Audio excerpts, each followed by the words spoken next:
siempre, en estos martes, cada 15 días, que hacemos desde el Museo Histórico Cornelio Saavedra. Hoy tenemos un tema espectacular, el lenguaje, las costumbres, la inmigración, y de la mano de Luis Cortese, un historiador impecable, que hoy es nuestro invitado.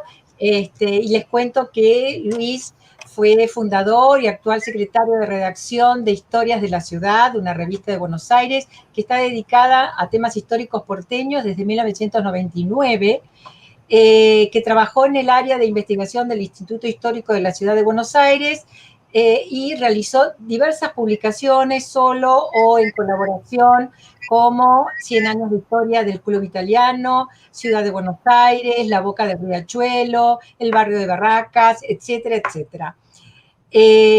Hoy vamos a hablar de, como les decía, inmigrantes y habla porteña, el lunfardo, el tango, si nos da tiempo, el cocoliche y el teatro, e intentaremos acercarnos a los orígenes que conocemos como lunfardo y cocoliches a través de un breve paso por el fenómeno de las grandes migraciones de finales del siglo XIX, la relación entre los arrabales, el surgimiento del lunfardo y el tango, y la influencia recibida de payadores, del circo, del teatro criollo y su difusión e influencia en el habla porteña. Hoy va a ser entrevistado Luis por Marcela Lenarduzzi, que se desempeña en el área de coordinación de extensión cultural y educativa del Museo Saavedra, así que ya los dejo con ellos. Bienvenido, Luis, y gracias, Marcela. Buenas tardes. Gracias, buenas tardes, Neontina, ahí está. Muy bien. Bueno, Luis, comenzamos con la presentación, ¿te parece? Quiero hacer una Sí. breve, pequeñísima corrección. La revista Historia de la Ciudad dejó de aparecer por razones, en fin, diversas. Diversas. Así que no está vigente en la actualidad. Bueno, podemos decir, de inmigrantes en la habla porteña. Bueno, ¿de qué estamos hablando cuando hablamos del lunfardo? ¿de qué estamos hablando?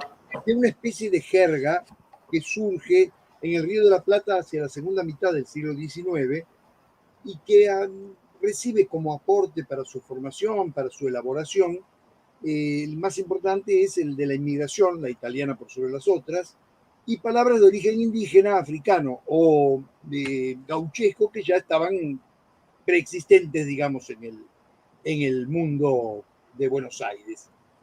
Bien. De la Plata porque en general podemos decir que ambas orillas del Río de la Plata, tanto Buenos Aires como Montevideo, son, digamos, un poco la cuna donde se va cociendo este guiso que termina siendo el habla de los porteños. Por supuesto, con el tiempo cada una de las ciudades va generando sus propias características y algunas cosas que se usaban en algún momento en las dos orillas ahora son propias de una o de otra o de ninguna.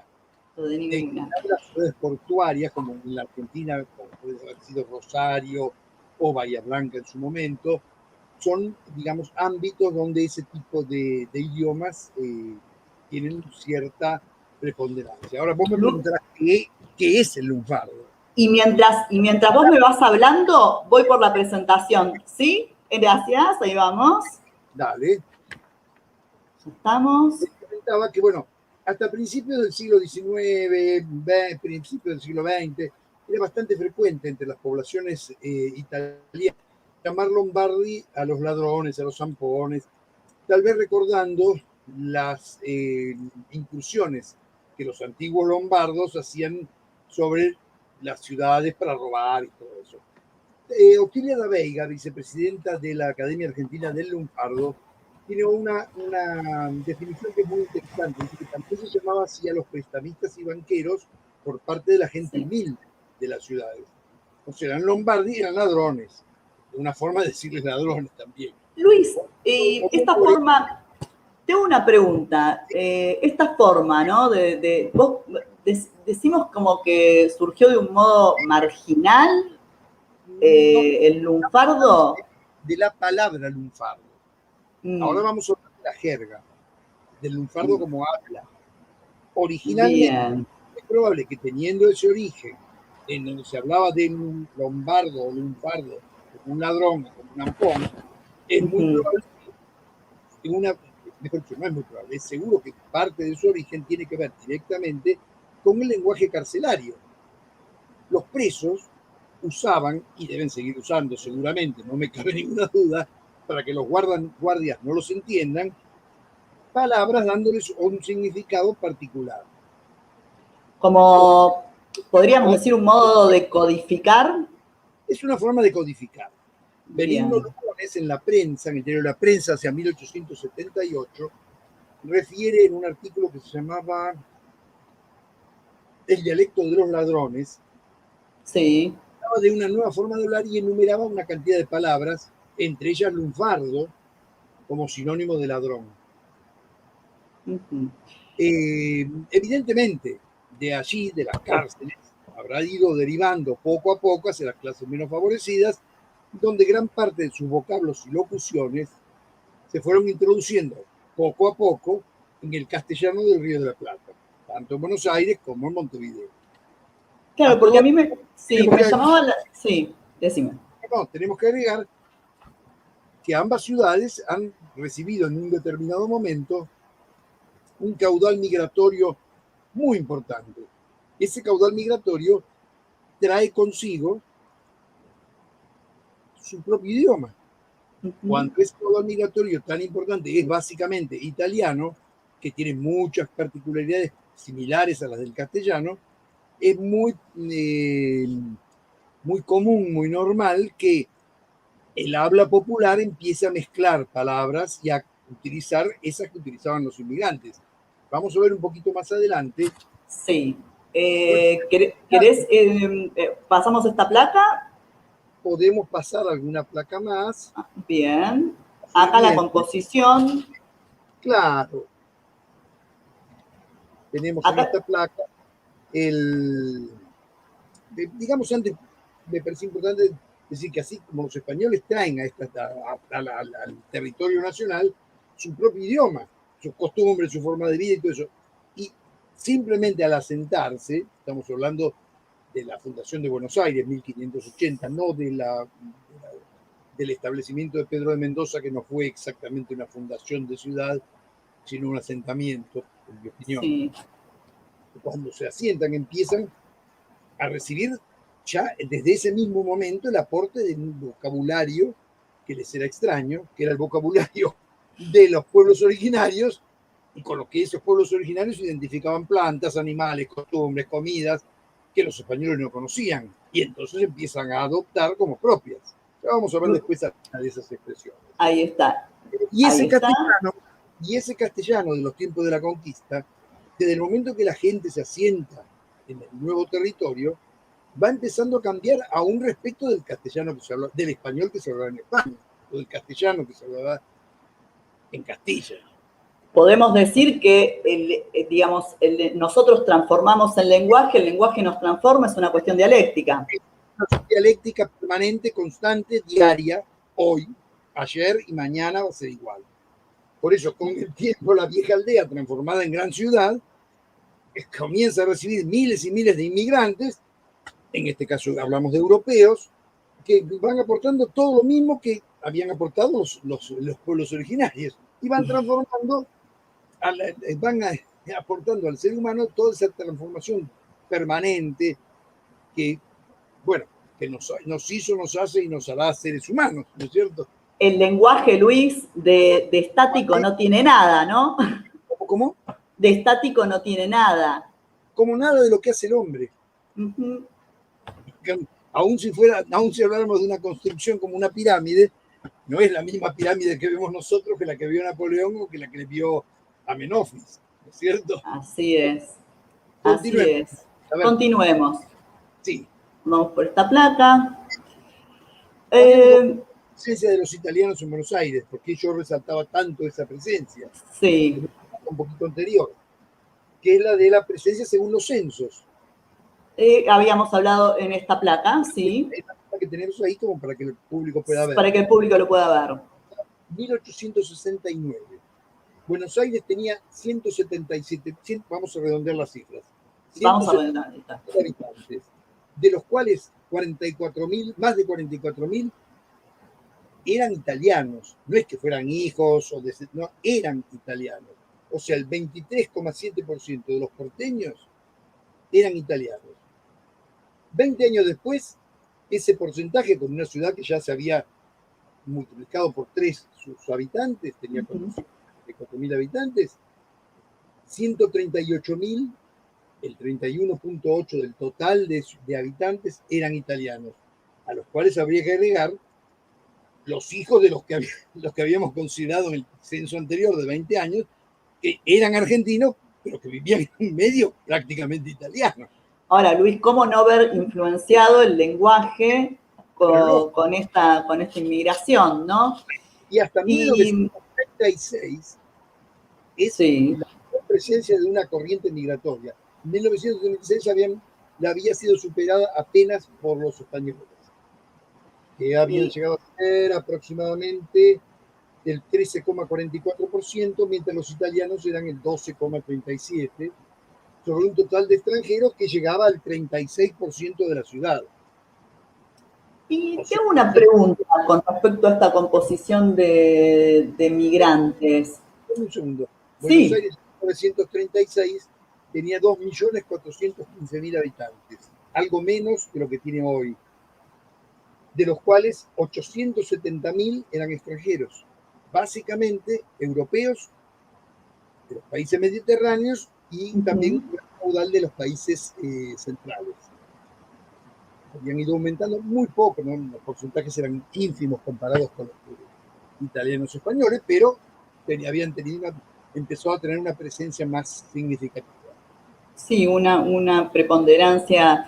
Y tengo una pregunta. ¿Estos migrantes eran, digamos, de clases desfavorecidas? ¿Por qué migraban hacia Argentina? ¿Cuál era la gente el motivo? En la época, en general, no era la menos favorecida. Tenía alguna posibilidad, por lo menos, de pagarse un viaje. El viaje era para emigrar, era muy barato, de la época, y por eso migraban. El que no tenía absolutamente nada, era muy difícil que pudiera migrar, salvo que fuera llamado por algún pariente que había migrado antes, o sea, que formara parte de una cadena migratoria, y entonces le pagaron el viaje. Ocurría, ¿eh? Yo personalmente he conocido por lo menos 2 o 3 inmigrantes italianos venidos después de la Segunda Guerra. Sí. El pasaje era pagado por los parientes que estaban en la Argentina y después con su trabajo les devolvían el valor del pasaje. ¿Las condiciones de Argentina en ese momento eran propicias para recibir migrantes? ¿Cómo era en ese momento? Estamos, digamos, si hablamos yo estoy hablando de la Argentina después de la Segunda Guerra. Pero lo que estamos tratando de analizar acá es un poco el periodo previo a la Primera Guerra, o sea, entre las guerras de independencia de Italia, que culminan con su formación como país en 1870, hasta que comienza la Primera Guerra, bueno, hasta los años 30, digamos, para extenderlo un poco más, que es el auge el momento del desarrollo del lunfardo, el cocoliche, el tango, el sainete, en fin, todo eso que intercambiándose entre sí va a dar lugar a que aparezca esa nueva habla del porteño, ¿no? Bien. ¿Continuamos con el viaje? Habíamos hablado de los orígenes del lunfardo. Bueno, brevemente, en esta fotografía, que es una fotografía de los arrabales de Buenos Aires, este señor que está ahí es un carnicero. Los carniceros iban con carros con la carne, o iban con una pértiga sobre los hombros, voceando su mercadería, ¿no es cierto? Bueno, acá, la definición es de esto que ponemos acá, es una descripción del habla popular porteña, integrada por palabras y expresiones que en principio no registran el lenguaje académico, surge como un argot o una jerga marginal a fines del siglo XIX y se enriquece con aportes del habla campera, los españoles, los irlandeses. Bueno, en síntesis, lo que venimos diciendo desde hace un ratito. Podemos avanzar un poquito más. Avanzamos. Y vamos a ver de qué manera cuáles son los espacios donde el lunfardo, yo hago una paralelo entre el lunfardo y el tango porque están muy, muy vinculados en cuanto a el lugar de nacimiento. Yo tengo la idea de la ciudad con dos puertas. Una puerta que es el puerto, en última instancia puerto es puerta, y el arrabal. ¿Estas serían las dos puertas, digamos, del lunfardo y el tango? Simplificarlo, diríamos que sí. En la ciudad recibe por el puerto al extranjero, y en la puerta que podríamos denominar el arrabal, ahora después vamos a hacer una diferenciación. El arrabal recibe lo que viene del interior, lo que viene del campo, lo gauchesco, lo indígena. Bien. Y te hago una pregunta, acá que vos me decís el arrabal. ¿Qué es el arrabal? Sí. ¿De dónde es originaria esta palabra? La palabra arrabal viene de una palabra parecida que árabe que se dice arrabat. Es suburbio. Suburbio es una expresión latina que se refiere a la ciudad baja. ¿Qué es la ciudad baja? Las ciudades normalmente se construían en lugares que con cierta elevación que permitía mejor su defensa. Se rodeaban normalmente de muros o de digamos, paredes para protegerlas, pero la gente, los que no podían ingresar a vivir dentro de ese ámbito cerrado, se iban acoplando en los lugares más bajos y de afuera, o sea, suburbio, fuera, bajo la ciudad, fuera de la ciudad. ¿Como lugares marginales? Claro. El que no podía acceder a vivir dentro de la ciudadela o de la ciudad, vivía fuera, extramuros, digamos. Es otra forma de decir también arrabal. El extramuro, el suburbio. Estas serían las dos puertas, digamos, Pero porque me refiero específicamente a un suburbio de Buenos Aires o un arrabal de Buenos Aires, que es el arrabal productivo, el que se encuentra en las márgenes del riachuelo.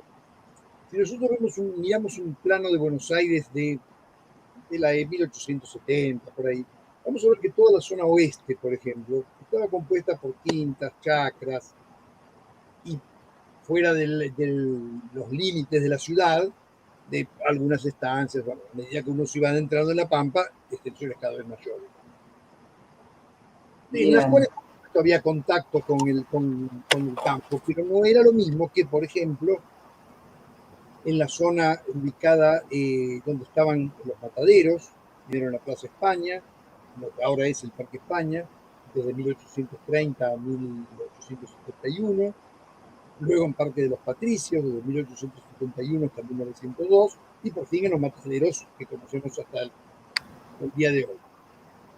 En esos lugares venía la gente, los cerveceros, arrieros, venían del campo, no es que llegaban como ahora en un camión, descargaron la hacienda y se iban. Normalmente tenían que permanecer en el lugar, porque además no toda la hacienda se consumía o se mataba en el lugar, sino que de ahí se trasladaba o a los saladeros y curtiembres, o bien al engorde en campos cercanos a la ciudad. ¿No es cierto? Se vendían, pasaban de mano de uno a otro y se llevaban al engorde. Y aquí se daba este intercambio. ¿Cómo? Y aquí se daba este intercambio. Ahí inevitablemente se produce un intercambio entre ese que viene de afuera y trae una expresión que no se conoce y el que está ahí asentado que vive en la ciudad. En ese submundo, en ese extramuros, en ese suburbio, se va produciendo uno de los lugares donde van apareciendo expresiones nuevas que forman parte después, con el tiempo, del habla porteña. ¿Podemos seguir? Seguimos. Acá, bueno, lo que tenemos ahora es una hermosa definición que hace Juan María Gutiérrez, que fue rector de la Universidad de Buenos Aires, y que en 1875 es invitado por la Real Academia Española a formar parte como miembro correspondiente. Él se niega, y en enero de 1876 le contesta con una frase que la voy a leer textual porque me parece muy importante como definición del Buenos Aires de la época y a la vez como defensa de nuestra habla porteña. Él dice 1876. En las calles de Buenos Aires resuenan los acentos de todos los dialectos italianos, a par del catalán, que fue el habla de los pobladores, del gallego en que el rey sabio, Alfonso XI, compuso sus cantigas, del francés del norte y mediodía, del inglés de todos los condados, etc. Y estos diferentes sonidos y modos de expresión cosmopolitizan nuestro oído y nos inhabilitan para intentar siquiera la inmovilidad de la lengua nacional, en que se escriben nuestros numerosos periódicos, se dictan y discuten nuestras leyes, y es vehículo para comunicarnos unos con otros los porteños. Creo que es una definición muy interesante, muy linda, por otra parte, de la defensa de nuestra habla respecto de lo que pretende la Real Academia, que es encasillar, por lo menos encasillar el idioma. Encasillarla, ¿no? Como algo estático, un poco lo que veníamos hablando al principio de esta charla. Igual, ¿no, Luis? En 1876, ¿qué ha avanzado? Estamos hablando de 150 años atrás, más o menos. Sí, sí. Bueno, continuamos. Aquí tenemos, dice, una síntesis más que sintética, valga la reiteración, de palabras del idioma de origen italiano en el idioma porteño. Estas palabras son enorme la cantidad de expresiones y palabras que tenemos que provienen del italiano o de las variantes del italiano, de los dialectos o idiomas. Los napolitanos llaman a su lengua idioma, de toda Italia. Dejé solamente aquellas que nosotros seguimos usando aún hoy cotidianamente. Podemos verlas ahí. Uy, encuentro varias, Luis, te cuento. Apolillar, por ejemplo, ¿quién no lo dice? ¿No? A veces cuando tenemos sueño. ¿Cómo decías? Apolillar, por ejemplo, una de las palabras que uno utiliza, ¿no? Vulgarmente. Todas estas son expresiones Garretín. Que tienen todavía generar una difusión bastante importante. Y que sí. Nadie deja de entender qué significa cada una de estas palabras si uno las dijera en cualquier ámbito, ¿cierto? Por supuesto. Además, es interesante. Todos estos vocablos fueron derivando poco a poco a una habla popular argentina compuesta de palabras y expresiones que son ya, digamos, dejan el nivel así, digamos, absolutamente popular, para transformarse en la lengua, en expresiones de todas las clases sociales. Sí, todos sabemos de qué hablamos cuando decimos alguna de estas palabras, no es difícil de codificar. Claro, puede ser que si en 1880 yo decía apolillar, algunos no supiera qué quería decir, pero hoy lo sabe todo el mundo. Es la expresión que ha alcanzado a todas las capas sociales. No es para un grupo determinado de gente, eso, digamos, está difundido cultural, digamos, está difundido a nivel masivo, todos sabemos, por eso abarca todas las clases sociales. Porque además, aunque yo no utilice, quiero hablar de un robo, no diga achacar y diga robar, de todas maneras no me resulta extraño la palabra achacar. No. Te explico. Y así a cualquier... Hay expresiones que no las usamos cotidianamente porque sabemos que hay una expresión, entre comillas, culta, que define bien lo que queremos decir y no necesitamos decir achacar o decir apolillar, me voy a dormir. Sí, claro, no formarían parte de la cultura oficial, digamos, ¿no? No parte oficial, depende del habla de cada uno, pero no ahora qué quiere decir, a eso me refiero. Sí, bueno, seguimos a la otra placa. La otra placa son otras expresiones también. También. Dentro de las mismas características. Bueno, pibe, sí, como estas cosas, punga, digo, son palabras que también todos sabemos de qué estamos hablando cuando hacemos mención a alguna de estas palabras. Exactamente. ¿Avanzamos? Bien. ¿Avanzamos? Hay aportes, por supuesto, al habla porteña de otros orígenes, como hablábamos antes, de origen americano, cancha, bagual, che, chácara, chacra, comidas, mate, chala, churrasco, zapallo, en fin, hay montones de expresiones que son previas a inclusive a la presencia del italiano. Lo mismo que las de origen africano. Con los esclavos vienen una serie de palabras que no tienen origen en idiomas europeos, sino en las lenguas que hablaban ellos en sus territorios, en sus patrios de origen, ¿no es cierto? Y que son asumidas también en el castellano habitual. A ninguno le extrañan todas estas palabras, podemos ver.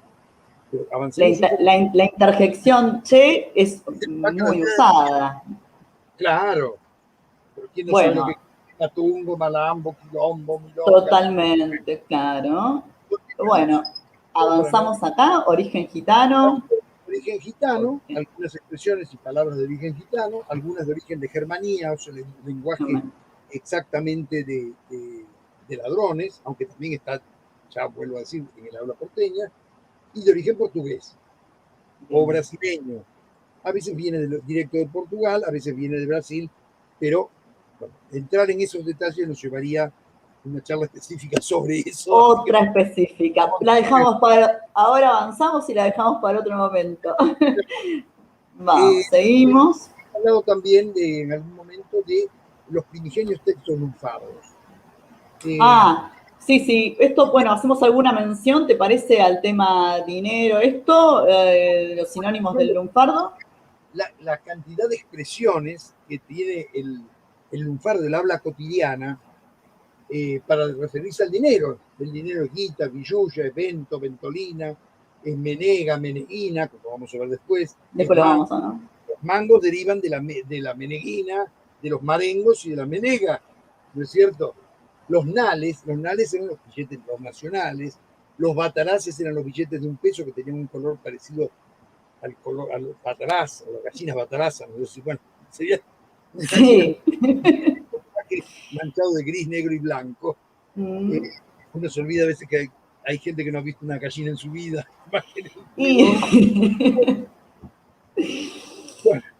Bueno. Una cantidad de expresiones que... Una cantidad. Al quedar todo esto pueden buscarlas tranquilamente quien esté escuchando y después le diremos si es necesario algunos textos a los cuales recurrir. Bueno, ahí está. Y ahora sí seguimos con esto. 3 textos que estos sí me interesan marcarlos. Uno que está dirigido a Torcuato de Alvear, que había sancionado la revista Don Quijote, y la revista le dice: acusado de inmoral por una caricatura, el púdico Don Torcuato me ha traído a la cafúa. Es una de las primeras expresiones escritas del lunfardo que quiere decir cárcel, cafúa es cárcel. Y otro ejemplo, lo tomo de Salvador Cañas, es que dice: cuando el bacán está en cana, la mina se peina rizos. No hay mina que no se espiante cuando el bacán anda millo. ¿Qué quiere decir? Que cuando el que la mantiene está preso, la mujer se peina y se pinta, qué sé yo. Se arregla, sí. Que vaya, que no se escape, cuando el bacán anda millo. Millo es pobre. Pobre quiere decir pobre, puede decir poco valioso, pero en este caso es pobre. Pobre. Tocomillo es cuando un ladrón sacaba muy poca plata, era un tocomillo. El tocomillo. El conjunto del dinero. Tocomillo era el toco que había robado y se había llevado $2. Bueno, y después en otro texto que se llama El legado del tío, también de la época, de los 70, alrededor, que es el cuento del tío. Y entonces, fíjate que dice: prepárate a afilar aquel otario que parece bacán de mucho vento, y si mal no lo embroco, viene escabio, decía Juan. Y el compañero, atento al mísero Vicenzo, lo manchaba dispuesto a trabajárselo de puesto. O sea, ¿qué le dice un ladrón al otro? Prepárate a afilar, a acercar. ¿Filar? Sí. Tarado, aquel estúpido, que parece bacán, que parece un personaje de mucha plata. De mucha plata, sí. Y si mal no lo veo, los embrocantes son los prismáticos que se usan en las carreras de caballos, y si mal no lo estoy viendo, viene borracho. decía Juan. Y el compañero, atento al mísero italiano, Vincenzo era una forma de decir italiano, lo manchaba, o sea, lo iba elogiando, por así decirlo, dispuesto a trabajárselo de cuento, dispuesto a contarle, a hacerle el cuento del tío. Ahora, y esto cuando recién surge, ¿no? Digamos, cuando esto lo escriben en aquellos años, ¿todos lo entendían o En general, cuando ya aparece impreso, es porque ya se entiende. es porque ya se entendían? Esa es la sensación que yo tengo, y creo que hay algunos autores que confirman esto que estoy diciendo, ¿no? Que comparten. Ajá. Bueno, y ahora vamos a pasar ya a algún texto musical. Vamos a pasar al texto musical, sí, sí. En Buenos Aires, con una enorme presencia masculina, y la prostitución es uno de los males que sufre la ciudad en ese entonces. Esto que vamos a encontrar acá es una milonga de 1905-6 que grabó en 1911 Flora. ¿Podemos escuchar un fragmento, Luis? ¿Nos pondrías un... Es un cafillo, un proxeneta Sí. que su vida. Vamos a escuchar Vamos a escuchar. Ahí está. Si es que... Con tiempo. Ahí va.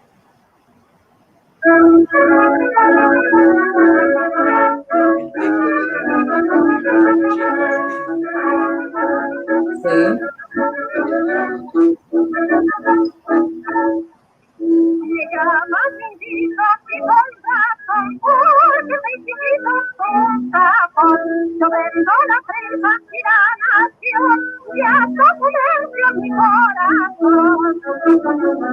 Porque una chinita que venifla, que vive en la calle Constitución, le digo que sueño mi invitación y me larga pobrera que cumplimos.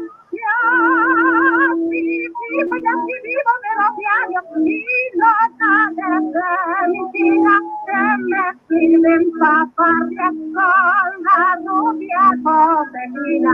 Pero si mis expresiones se comarca de la una y de la otra, y me sirvo apenas cuando mi fortuna es poca, porque una me mantiene, ya salida cigarrillo, y la otra pobre me lava las medias calzoncillos.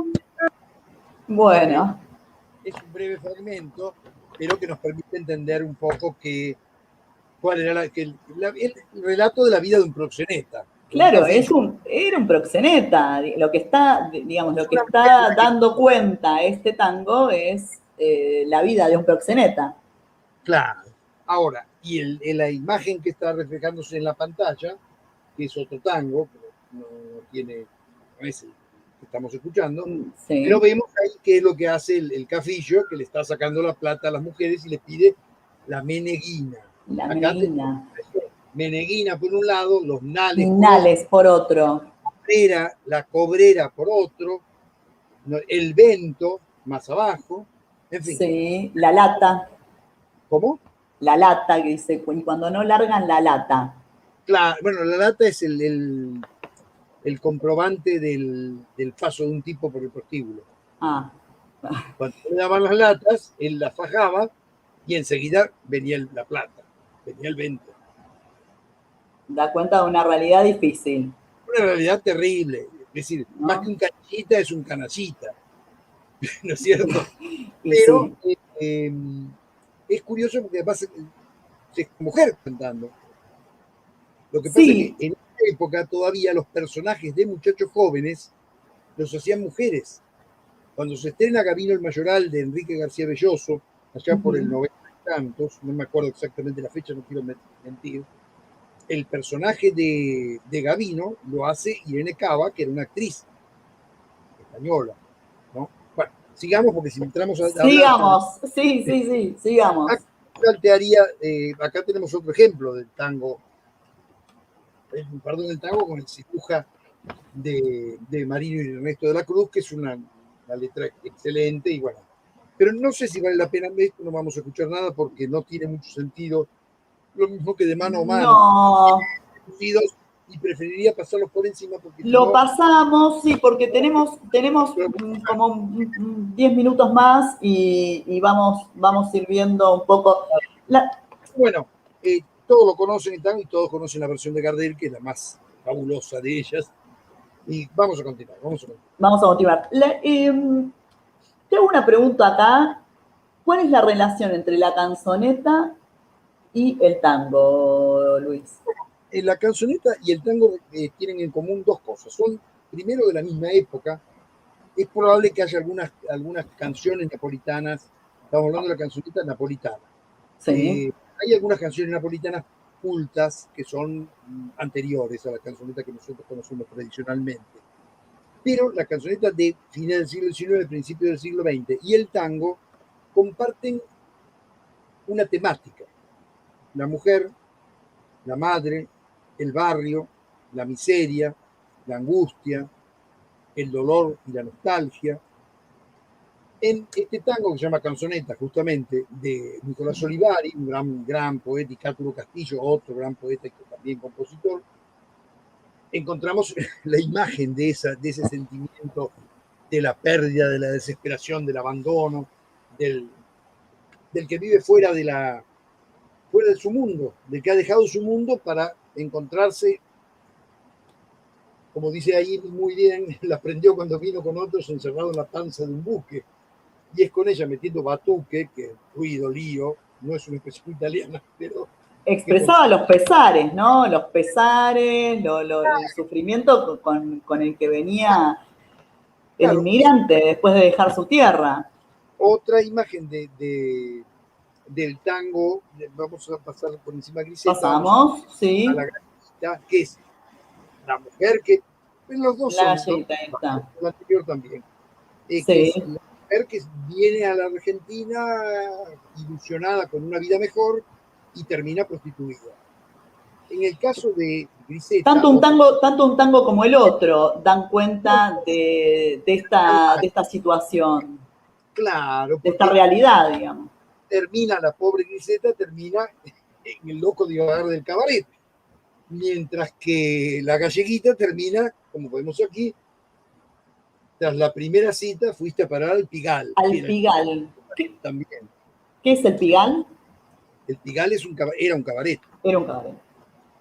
En la placa anterior, vamos a ver otra cosa curiosa, que es la relación del tango, más que del tango, del compositor de tango con la ópera. Este tango es una descripción de 3 óperas. De la Bohème y Manon Lescaut de Puccini, y de la Traviata termina como la Traviata de Verdi. ¿Quién diría que tu poema de Griseta solo una estrofa tendría? La silenciosa agonía de Margarita Gautier. Muere tuberculosa Margarita Gautier, que es la Valerie de la Traviata de Verdi. Aclaremos que también Mimi muere tuberculosa en la ópera La Bohème. La tuberculosis era uno de los grandes males incurables hasta que apareció la penicilina de la época, ¿cierto? Bueno, sí. Sigamos porque si no, no vamos a llegar. Sigamos, no llegamos, pasamos por alto también en Cachapaz, no llegamos, si no. Y acá. El Villoldo, porque cuando estamos hablando del tango, no podemos solo llegar a que es considerado el papá del tango. Ángel Villoldo, que escribió innúmera cantidad de partituras, de cuplés, tangos, milongas, canciones, escenas teatrales, de todo. Un hombre que también muere de tuberculosis en el año 19. Él viaja junto con Flora Gobi, esa que escuchamos recién cantar, y con el marido de Gobi, los contrata la Casa Gatti Chávez para grabar discos en Estados Unidos y en Francia. Los Gobi solos grabaron casi 900 temas distintos. Para 1907-1911 era una barbaridad. Evidentemente se escuchaba, porque... Grabar 900 registros claro. Es una... Pero bueno. Para grabar esa cantidad de música, o sea, debe haber gente que la consumía. Por supuesto, ¿no? Por supuesto. Eso es muy relativo cuando se dice que el tango era mal visto. En una época en que comprar un disco o comprar un aparato reproductor, un tocadisco, lo que se llamaba una vitrola, era muy caro, evidentemente si se hacían discos era porque había gente que los compraba. Que lo Este compramos. tango, cuya partitura vemos acá, tiene una particularidad, había la multa que se les aplicaba a quienes decían piropos en la calle. Por eso se llama Cuidado con los 50. Uno de los dos individuos que están ahí ven esa chica que está caminando por ahí y le dicen, fíjate qué preciosura, che, hermanito, ¿te das cuenta? Voy a decirle un piropo. Cuidado con los 50, le dice el hombre. En general los tangos de Villoldo están cargados con mucho humor, algunos son bastante soeces, pero bueno, ahora vamos a ver, hacemos un poquito más. Acá tenemos el Apache argentino, que es otro tango que lo vamos a pasar por arriba, porque el Apache era un poco, el Apache es... Un poco el Capillo, el mismo, ¿no? El Proxeneta. Claro, y bueno, la imagen de la partitura obviamente muestra directamente la profesión de este señor sin muchas explicaciones, ¿no es cierto? No hace falta, nos grafica la imagen. La pasaría por alto. En algún otro momento, si podemos dedicarnos a hablar específicamente de los tangos de la época, podremos desarrollar un poquito más la cosa y escucharlos. Bien. Podemos hacer mención, ¿te parece, Luis, al tema, al cocoliche? Pero sí. Bueno, y cerraríamos con lo último, con Gardel, pero... Alguna expresión de cocoliche. Bueno, te decía que cocoliche no es exactamente lunfardo, si bien el lunfardo se apropia de palabras, es el idioma. Es el italiano que intenta hablar en castellano, castellanizando palabras italianas. O sea, el lunfardo habla del laburo, el cocoliche habla del tabaco. Del trabajo, de la carne, en fin. Sí. Así es el proceso de castellanizar una palabra italiana. Vamos a escuchar una expresión también. Empieza ya con Martín. Y cocoliche es la derivación de un personaje que los podestas agregan a su pantomima de Juan Moreira. Cuando la pantomima pasa a ser hablada, allá por el 80 y tantos, entonces aparece este personaje que es el gracioso. El cocoliche es una especie de habíamos dicho el otro día, estábamos hablando los otros días. Satiriza un poco. ¿Cómo? Satiriza un poco ese personaje que intenta hablar y no le sale. Es el Polichinela napolitano trasladado al teatro, al circo criollo. Es el personaje tosco, torpe, pero bueno, que aprovecha su máscara payasesca para decir verdades que el actor serio no puede decir. O sea, si quiere insultar al juez de paz, el cocoliche lo hace como un payaso que se burla del juez de paz. Digo, el juez de paz por un personaje característico de nuestra campaña. Sí. En el caso de Nápoles lo hacía respecto del rey de Nápoles. Pero como lo hacía con una máscara, entonces era visto como gracioso. Es impune con la máscara. Claro, efectivamente. Bueno, seguimos un poco.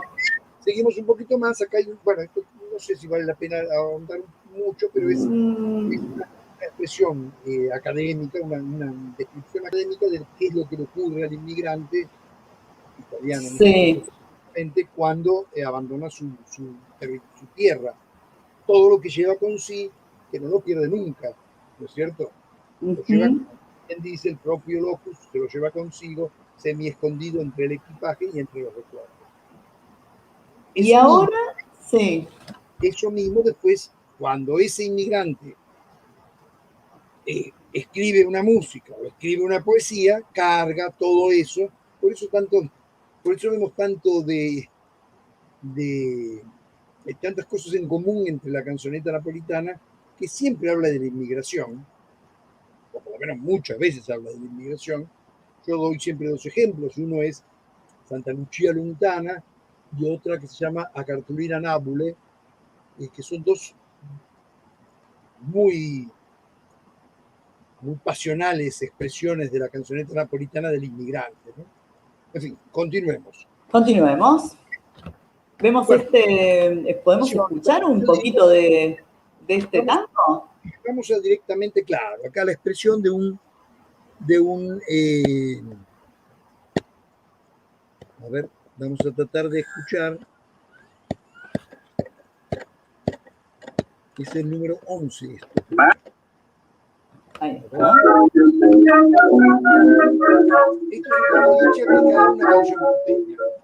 Diario con su respeto, un grandísimo tachero, arrecha su terrosura, esta poco al un boquero, yo con mongo palangá, Sí. mal de todos pero baño, mongo patalubra, esta con hielo cañes, yo con tachero, revenda con postura,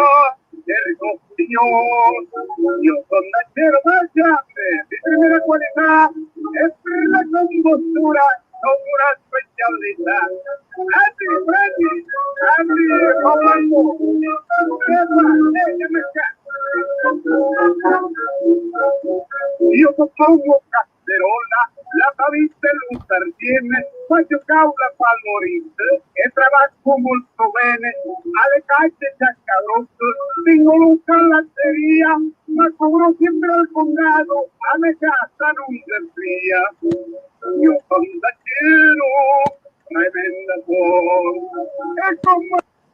Yo creo que está bien. Sí. Está... La verdad es que escuchar completo te permite entender, además, te traslada, te transporta, porque esto no es un individuo que hoy se puso con un piano y a cantar esto, sino que era lo que se vivía en la época, ¿no es cierto?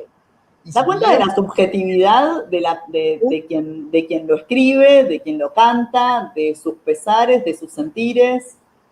Claro, porque lo que él cuenta es la lucha de un inmigrante. En última instancia, lo que dice es eso, que trabajó como una bestia 40 años y que ahora quiere volver a Europa, pero después para volver de nuevo a la Argentina. ¿Qué es lo que le pasaba a muchos? Volvían a Europa, ni el que iba, ni el que volvía era el mismo que se había ido, ni el lugar que había dejado era el mismo que había dejado. ¿No es cierto? Todos Sí, habían sufrido cambios. todos habían cambiado. Entonces, bueno, volvían. Pero bueno, digamos, eso daría para mucho tiempo, mucho más larga. Mucho más largo, vamos pasando. Y acá, a ver, esta poesía me la... A ver. Yo acá hablaba también de los payadores del circo criollo como dos elementos que contribuyeron firmemente a la difusión del lunfardo, ¿no es cierto? Los payadores del circo criollo hacen su aporte, pero a la vez reproducen y trasladan a un público cada vez mayor, porque es un auge importante, fines del siglo XIX, principio del XX, cuando ya además se empieza a escribir expresiones y palabras el lunfardo. Nemesio Trejo, Ezequiel Soria, García Belloso, Florencio Sánchez, hasta llegar, por supuesto, a autores actuales que también, como puede ser Armando Guillé, por a partir de los años 20 y hasta los años 60, y aún hoy Roberto Cosa también escribe textos en los que el lunfardo tiene un papel preponderante, pero no nos vamos a meter en ese no. Explicamos un poquito al público que realmente con Luis podríamos estar hablando horas y horas, pero bueno, tuvimos que acotar la charla, porque si no, lamentablemente. No se puede hacer mucho más. Acá yo no sé si podemos dar un cierre a todo esto. Vamos dando un cierre, sí, con esta última poesía y después un último tango, que nos va a encantar escucharlo. Pero si querés leer esta poesía. Estos dos versitos. Versitos. De cierta forma, tanto el de Caminos, que es el primero, como el segundo, cuyo autor no creo que es anónimo, nos describen el lugar donde nació el tango y cuál fue su origen. Dice, nació en los Corrales Viejos. Los Corrales Viejos eran el matadero de Parque de los Patricios, que estaba ubicado en Parque de los Patricios. Dice, nació en los Corrales Viejos allá por el año 80. Hijo fue de la milonga y un pesado del arrabal. Lo apadrinó la corneta de un mayoral de tranvía y los duelos a cuchillo le enseñaron a bailar. El mayoral de tranvía era el que conducía los tranvías a caballo y tocaba una corneta, suponemos, cada vez que llegaba a una esquina. Y el otro dice, ella se llamaba Flora, él se apellidaba Trejo, hace una referencia a Flora Gobi, a la que escuchamos hace un rato, y a Nemesio Trejo, el autor teatral, bailaron una mezcla de habanera con candombe, de milonga con fandango. Fue un domingo en Los Corrales cuando inventaron el tango. Yo aquí le agregaría que esa mezcla de habanera con candombe y milonga con fandango habría que agregarle un napolitano revolviendo la olla, porque también tuvieron que ver en eso, ¿no es cierto? Tuvieron que ver mucho que ver con el tango. Y si repasamos la lista de autores, hasta de payadores, te podría decir, tenemos Antonio Caggiano, fue un payador, un italiano. José Bettinotti, obviamente también, junto a negros como Gavino Ezeiza. Gavino era de origen negro, y la lista es interminable. La lista es interminable y para cerrar un poco la charla, ¿no? Esto nació en Los Corrales Viejos. ¿Es tan así, como dice este verso, nació en el sur de la ciudad de Buenos Aires el tango? Yo alguna vez lo dije, yo podría decir que Adiós Nonino salió del piano de Astor Piazzolla, que lo escribió el 23, por decir cualquier cosa, ¿no? El 23 de septiembre de 1950, en su piano que estaba en la calle de Corrientes y Paraná. Ahí puedo precisar. Pero el tango es una expresión poética. Nació en Los Corrales Viejos, sí, seguramente algo tuvieron que ver Los Corrales de la zona, porque era el arrabal. Sí, Parque Patricios, ¿no? El arrabal, la zona sur de la ciudad de Buenos Aires. Boca y escribió un tango, y otro que, qué sé yo, en otro lado, las milongas de Julián Aguirre, que era un músico culto, tienen mucho que ver también con todo eso. O sea, no, el tango no nace en un lugar, nace, simplemente nace. Y va transformándose con el paso del tiempo, hasta ser lo que hoy conocemos como Piazzolla o como tantos otros maravillas del tango que viven hoy, ¿no? Que escriben hoy y que desarrollan su actividad hoy. Bien, bueno, Luis, muchísimas gracias. Cerramos la presentación. Vamos a abrir ahora el momento de las preguntas para el público. Yo las voy a ir leyendo. Con todo gusto, lo que pueda contestar. Sí, por favor. Como le digo, ahora, digo José María, no sé todo, por más que él diga que yo sé todo, no sé todo. Bueno, ahí estamos, a ver, voy a ir viendo. Mano a mano, bueno, acá nos van diciendo, ¿no? Nos hablan. ¿Hay influencias en el lunfardo de la inmigración de origen árabe? Nos preguntan. Sí, seguro. Si hablamos de arrabal, estamos hablando de una palabra árabe. Bien. En el lunfardo en general sí hay algunas expresiones, pero son muy contadas, no son las más. No son las más. Después de ver esta placa de censos, podemos inferir que el entrecruzamiento de lenguas dio comienzo a ciertas ambigüedades del lenguaje que pretendía imponerse como sinónimo de convivencia. Nos hacen... Dice, después de ver esta placa de censos, podemos inferir que el entrecruzamiento de lenguas dio comienzo a ciertas ambigüedades del lenguaje que pretendía imponerse como sinónimo de convivencia. Yo creo que esas cosas no hay una pretensión de imposición ni imposición. El idioma, como toda expresión humana, es parte de un proceso. Ese proceso va agregando y desagregando permanentemente expresiones y palabras. No hay una... Vos no lo atribuís a un tema de convivencia. Tomemos el ejemplo, década del 40, se pretende purificar los tangos de las expresiones lunfardas. ¿Cuánto duró eso? 2 años.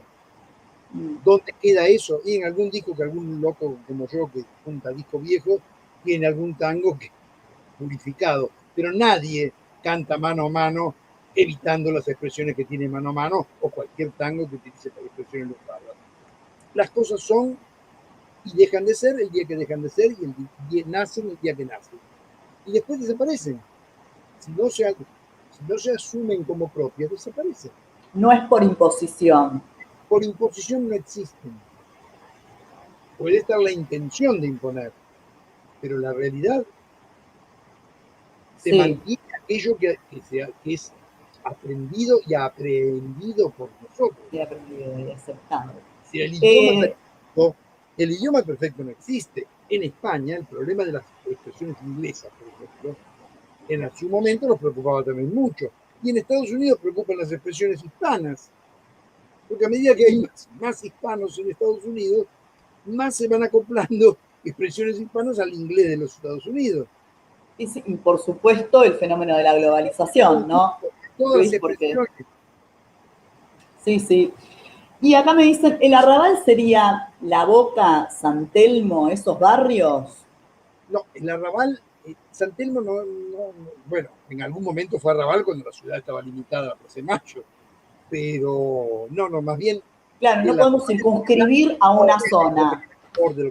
La Boca podía ser un arrabal, porque no nos olvidemos que hasta fines del siglo XIX la Boca estaba separado de la ciudad, era parte del territorio porteño, pero tenían toda la parte de lo que sería ahora, donde está el Hospital Argerich, la reproducción de la casa de Almirante Brown, todo eso eran pantanos, o sea, estaba separada, el camino era la avenida Almirante Brown, y lo demás estaba todo muy, muy descampado, ¿no es cierto? Entonces formaba parte de la ciudad, pero era un arrabal. Y después estaba lo que llamamos el arrabal productivo o la protoindustria de la carne, con los saladeros primero, los curtiembres y los frigoríficos después. Todo eso bordeando el riachuelo, Claro, toda la zona del Riachuelo. desde la Boca hasta la zona de Barracas. Ahí era donde se desarrollaba todo lo que era la protoindustria. Claro, pero por ejemplo, la tablada que estaba ubicada donde ahora, antes de llegar al autódromo municipal actual, se llamaba Tablada, el lugar donde descansaba la hacienda que venía del campo. Venían caminando, llegaban, entonces antes de llevarlas al matadero o al rematarlas en el mercado, se hacían descansar en unas tabladas, que era el lugar cerca de los pasos para cruzar el riachuelo. Bien. Paso entre lo que ahora es el puente Alsina y el puente de la Noria, más o menos en la zona donde ahora está Soldati, por esa zona, había una de las tabladas, cerca de lo que es la desembocadura del arroyo Sildañez. Bueno, no queda de eso, no queda nada. Hay que ir con un plano antiguo y se puede ir ubicando más o menos algunas de las. Sí, pero digamos, es muy difícil delimitar las zonas, ¿no? Como, bueno, acá que nos preguntaban, Boca, San Telmo, no hay una zona.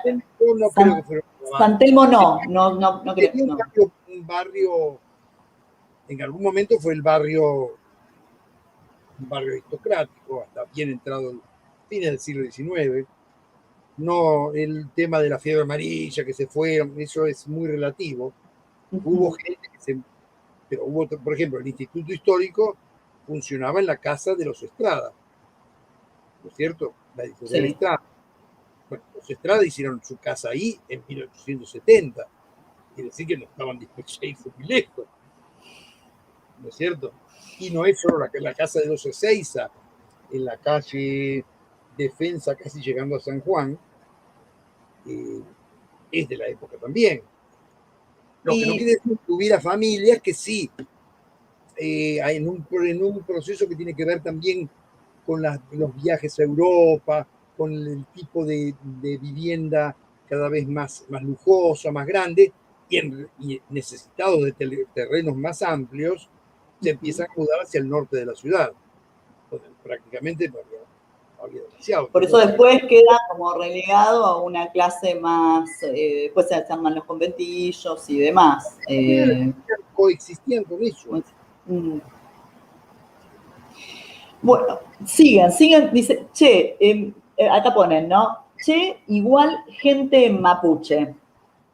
Sí, efectivamente, eso es lo que vimos un ratito, pero también tiene acepciones parecidas en idiomas europeos, cosa por demás curiosa, porque no no necesariamente significa lo mismo, pero digamos, tienen el mismo, no tienen el mismo origen. Pero bueno, tienen un significado parecido en valenciano y en veneciano. Bien. No soy un etimólogo que pueda definir con precisión exactamente el tema, pero bueno, me pareció conveniente cuando hablamos del origen, sí, persona o gente para los mapuches, también se le atribuye origen guaraní y quechua, Bien. pero además aparece también una expresión parecida. Dice, no, siguen preguntas, comentarios. Bueno, nos saluda nuestro amigo José María Lozada, el amigo que tenemos en común. Bueno, tenemos,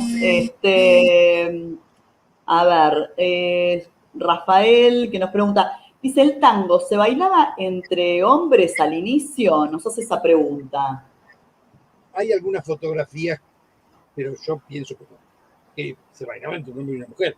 Puede ser que en algún caso, inclusive hay quien, no recuerdo en este momento el autor, que lo cita en forma irónica, diciendo que se ponían a bailar dos hombres para la fotografía, no necesariamente porque bailaran entre hombres. ¿Te das cuenta? Pero esto no es así, o sea, es una especie de que ha quedado como una idea. ¿Cómo? Como una idea que ha quedado de que bailaban entre hombres, pero no podrías aseverarlo. Una en la calle, otra en los mataderos y otra creo que es en una playa o algo así, donde aparecen dos hombres bailando. Pero para mí, me parece que son poses. Porque todas las antiguas cantatrices de tango, léase André Vivian, Flora Gobi, Lola Millanes, la otra, Sí. Vives, hablando de fines del siglo XIX, principio del XX, la Flora Gobi, no sé si la nombré, pero también ella. Sí, la nombraste. Estaban. Y en alguna pieza que algún día podremos hacer escuchar al público, pero que vos escuchaste, hice escuchar a vos, cuando terminan el diálogo entre el hombre y la mujer, el hombre le invita a bailar un tango. O sea, que no es que bailaran entre hombres. Puede ser una cosa curiosa, también puede haber dos mujeres bailando tango, pero bueno, de ahí a decir que el tango era bailado. Era bailado, se baila en principio, es aseverarlo. Puede ser, son ese tipo de cosas que a veces es muy difícil de definir con precisión. No es que puede haber dos hombres que bailaran tango juntos, me parece perfecto, puede ser así. Pero el tango se bailaba entre un hombre y una mujer. Bueno, Luis, vamos cerrando. La verdad que un placer enorme. Me di yo y creo, y el público también, así que fue realmente muy grato hablar contigo. Y nos quedan varias charlas con vos. Nos quedan cantidad de temas pendientes. Dispuesto siempre. Bueno, muchísimas gracias. Muchísimas gracias. Realmente fue un placer. Bueno, gracias a ustedes. A vos, Por favor. Argentina y a todos los que han tenido la paciencia de aguantarnos. Buenas noches para todos. Y bueno, y los esperamos al público en 15 días. Volvemos con nuestras charlas. Va a hablar Daniel Paredes, nuestro politólogo, también amigo. Y bueno, va a hablar sobre federalización con Leontina Echelecu, directora del Museo Saavedra. Así que los esperamos a todos, ¿sí? Y bueno, muchísimas gracias, Luis, nuevamente. Suerte y un saludo. Chao. Muchas gracias. Y a cuidarse, a seguir cuidándonos a todos. Muchas gracias. Buenas noches. Buenas noches.